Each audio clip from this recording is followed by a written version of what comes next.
we are so sorry for your loss. And, you know, now this man who struck these two women, I want your thoughts on this. He was deported 8 times. What are your thoughts? What are you hearing? How is it that individuals like this get back into the country? I think they get back in the country because our laws, our borders are not being enforced. Our employment laws are not being enforced. It makes it easier for them to cross.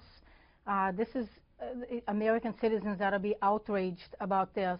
Coming illegally across the border one time shouldn't happen. It shouldn't happen, but 8 times? What is wrong with the system? Agnes, now you're an immigrant, right? Yes, it took my family 13 years to legally immigrate into the United States. We followed all the laws and obeyed all the rules to come into this country. Agnes, what happened to the illegal immigrant who shot your son? He's currently serving his time in the California prison system. He's due to be released in November of 2020, and I fear that ICE is not going to deport him.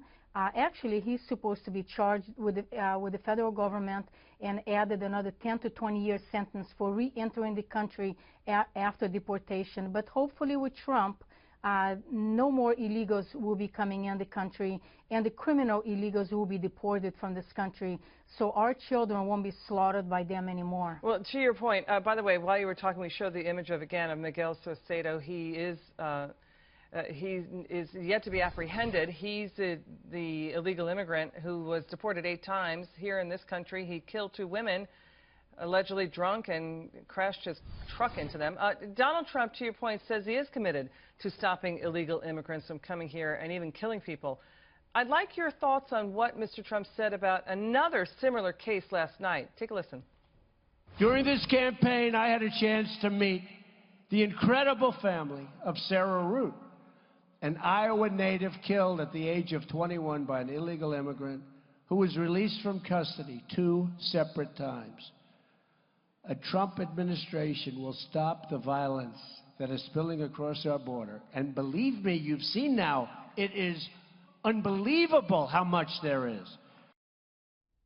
You know, but when you see, Agnes, the media reporting this, it seems that there's more attention to the idea that Donald Trump's administration will be bashing down doors, dividing families, splitting families, deporting people.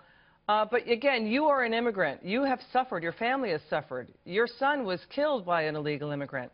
What is your reaction to how you're seeing the media cover stories like this? I don't think they're being fair in reporting the facts that what Mr. Trump is saying. What Mr. Trump has said in private meetings with families like me, like myself, with the Remembrance Project, he specifically said that he wants to deport criminal illegal aliens. He's not going to be breaking down doors. He's not going to be ripping families apart. Look, when these people came to this country illegally and they brought their small children, they knew they were breaking the law. They knew that this time would come someday. They should be accepting, and if they have nothing to hide, if they are good families, hardworking, honest family, I would help. I would be happy if they stayed legally in this country. But the criminal illegals need to leave this country. We cannot afford to lose another American citizen to the crimes of illegal aliens. They have nothing to lose. They go back to their country. Look at this individual that murdered these 2 young women in Kentucky. What an outrage. I mean, my heart goes out to the families that they have to live with this lifelong sentence of grief and pain. And what did he do? He probably went back to whatever country he came from. This is not racism. This is just fairness to American citizens. We should come first. Agnes Gibboney, thank you so much for your time. And again, we are so very sorry for your loss. Thank you.